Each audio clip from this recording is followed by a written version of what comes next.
Hi, I recently read Dracula. I actually finished it today for my in-person book club that I'm a part of. And I was originally going to do a standalone review for this book, but after I read it, I decided I didn't have that much to say about it. So to make this video a little more interesting, I'm going to be comparing Dracula to another vampire book on my TBR, the Southern Book Club's Guide to Slaying Vampires. This is by Grady Hendrix. I have wanted to read this one since it came out and I've never gotten around to it. So I'm going to be comparing these two, talking about, the vampire lore and what I think about them. And I'll start just by giving my very small review about Dracula.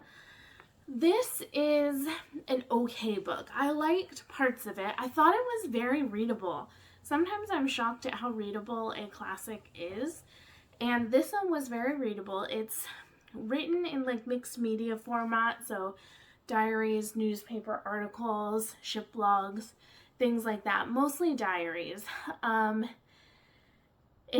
we follow Jonathan Harker, who ends up meeting Count Dracula in Transylvania, and Dracula is trying to expand into London.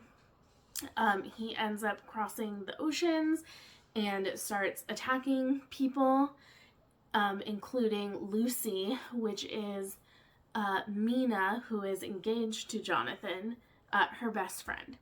And so it's about them trying to figure out what is wrong with Lucy after she's bitten, and then figure out what's going on and how to stop it. And I thought it was really readable, but I thought it was quite long. It's about 410 pages or so, and I feel like a lot of it suffers from the fact that I already know so much vampire lore. It's not as shocking or interesting or intriguing to spend so much time learning about how you need to cut off a vampire's head, drive a stake through their heart, the fact that they don't like garlic, the fact that they can turn into a bat. Like, the characters are learning all this for the first time, but I feel like I've heard about it so much that it's kind of old hat to me, and so it's not as interesting. So I thought it was a bit long, and I feel like if this was much shorter, it would be more interesting.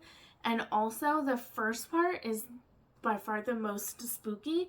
That's when Jonathan is in Transylvania and is sort of weirdly being held captive by Count Dracula, and it feels very claustrophobic and creepy because he's in this castle in a strange country way in the middle of nowhere, and he feels like he can't get out and weird things are happening.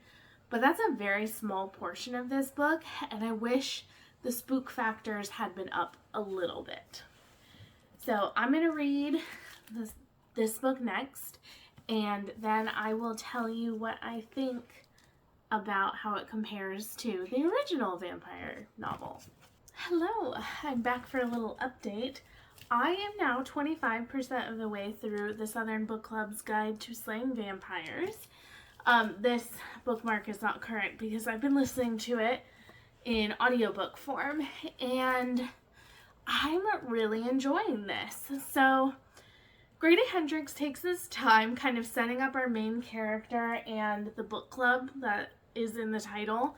It's a book club where they read what people might consider like trashy novels, like true crime, romances, like whatever. We're kind of sick of reading fancy classics and not understanding them and finding them boring, and they wanted to read books that they thought were interesting, so they kind of revamped their book club. And what I will say is we're a quarter of the way through, and we don't really have a lot of vampire action yet. We're just starting to get to it where I am. But we do have an interesting thing happening, because normally I don't like when we know something is happening and the characters don't. That's normally something that really bugs me. But Grady Hendrix is doing that where we know who is a vampire in this story. At least I think I do. I could be wrong. I know who is a vampire But our characters aren't thinking about there being vampires, obviously. Our main character, Patricia, she's a housewife who, is just struggling to keep up with life and be kind to her neighbors and just, be a good housewife and mother. And she is interacting with some people who I am pretty sure are vampires. However, she doesn't know that they're vampires. She thinks the person is a little odd. She's not really connecting all the dots. Now, the reason why I'm liking that instead of feeling frustrated is because it's really enhancing both the tenseness of the different scenes and also the comedy, because Grady Hendrix likes to do a little bit of comedy in his books. And so things are happening, like there was a vampire and they were asking if they could come in, and she's like, yes, please come in. And they're like, is that an invitation? And she's like, yes, I'm inviting you in. And it's like, wink, wink, like, we know what's happening. She's so clueless. And so it's kind of funny. And I just think that's where Dracula maybe falls short in some ways, because it was all built around the characters learning. So they're not using vampire lore to make the story more interesting. This is building vampire lore. So it's an important book, but that doesn't necessarily mean it's an interesting book. Whereas the Southern Book Club's Guide to Slaying Vampires is taking that lore and it's using what we know about it just as a general public to enhance this story, make it more funny and more tense. So I'm really enjoying it, and I'm going to continue reading. I've been listening to this one on audiobook, and it's been really fun. I might read it physically a little bit. I'm just enjoying it a lot, and I'm really glad because I've wanted to read this for a while. When did this come out?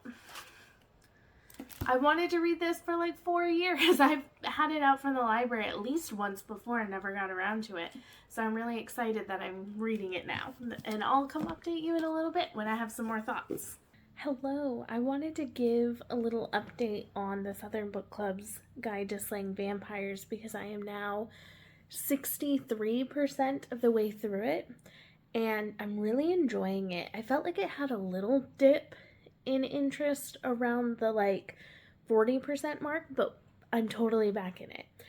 So we now have vampires. I'm going to talk vaguely so there's not spoilers. Maybe mild spoilers if you don't want to know anything, but I'm not going to spoil anything. Patricia, our main character, knows that we have a vampire in what's happening in her town. And she knows who it is, but no one else believes her. And she's at this point where sometimes just the daily life with her husband and her children is more difficult for her than actually dealing with a vampire, which is super interesting because obviously you would think if there's a vampire in your town, that would be the most important thing. But honestly, she is struggling just to keep up with the hardships of raising kids and having a husband, while also not being believed about what's actually going on. And she's kind of having to fight against this. Am I overreacting? Should I not be thinking this is a bad thing? And she's having to question herself. And it's just, we're in this very tense moment where we don't know what she should be doing, and she doesn't know either. How do we handle this situation where no one believes me and I think there's an issue, but I can't get anyone else to join me and I can't necessarily do this by myself? So I'm really enjoying it. I also liked that when she found out there was a vampire, she was doing some research by reading Dracula, which was fun, having just read Dracula. And I really liked getting those little snippets, she was reading about how once you invite a vampire into your house, they can come and go freely forever. They're forever welcome in your home, and how creepy that is if you invite them in without knowing that they're a vampire. And so I've been really liking that. And again, I think that's where it's hard with Dracula because we know so much about Dracula, the story, that it's so commonplace that it feels simple when I read it. It just feels like such a simple story, but the actual lore is so interesting and so cool, and the foundation for so many works after it. I'm really happy to have read it and kind of see what Bram Stoker wrote and how it affects vampire lore today. And I'm really enjoying what Grady Hendrix is doing with the vampire lore as well. He's kind of tweaking it a little bit, adding to it a little bit, and I'm just having a really good time with it. All right, I have finished the Southern Book Club's Guide to Slaying Vampires, and I thought this was pretty good. Not great. Probably gonna give it like between a 3.5 or a 4. I just finished it earlier today, so I haven't fully parsed out all my thoughts, but I'm thinking about a 3.5, maybe 4 stars. It got a lot darker than it was at the beginning, and a little bit more graphic and more like horror forward, which I really enjoyed the spookier bits. I thought that was something from the original Dracula that was missing, was those really scary bits. So I definitely think that this has a more melancholy ending. It resolves, but we have some characters that are left with some lasting consequences and hopefully moving in a right direction, but the idea is that this community is definitely changed from their interactions with this vampire, and things won't be the same. Some things have changed for good. The way our characters kind of had to come together was great, but some things have changed for the worse.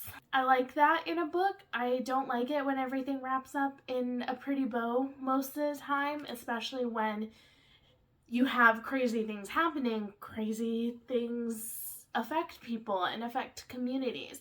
And so I like the fact that it has those lasting consequences. I think that Dracula is probably overall a more lighthearted read. It's less scary and more like, woo, spooky, like it feels much less scary than like modern day horror. So this one definitely, if you want something on the spookier side but not too scary, I would recommend this one. I think they both have interesting vampire things going on. When Bram Stoker wrote Dracula, he was creating a bunch of vampire lore, and that's what Grady Hendrix is doing in this one, and he's kind of building off of Bram Stoker's, but not copying it entirely. There's also stuff that he's taken away from Bram Stoker's or from other more modern lore. So I think it's just kind of fun sometimes to see what people do, and it was fun comparing not the original vampires, because obviously there was vampire lore before Dracula, but to see what we think of as one of the origin stories of vampires and compare it to something so modern and seeing how it's changed, how it's handled differently. And I thought it did have some similar themes of like teamwork. That's a huge thing in Dracula, is people working together to defeat this force. And that's exactly what was happening in this book as well, is people needing to come together, like taking this on your own doesn't work. And so they both had these, big themes of friendship and community and working together to combat evil. And I really liked it overall. And I thought this was a really fun experiment.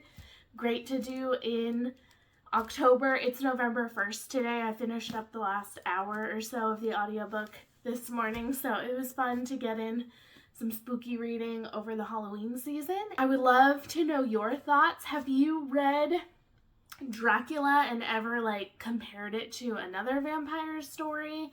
I would also love to know if you have any favorite vampire stories. Vampires aren't necessarily something I'm super drawn to in books. I don't love reading about them all the time, but I'm also not opposed to it if it's done interesting and well. So let me know if you've read any that you think are really good. Thank you for watching. I'll see you next time. Bye.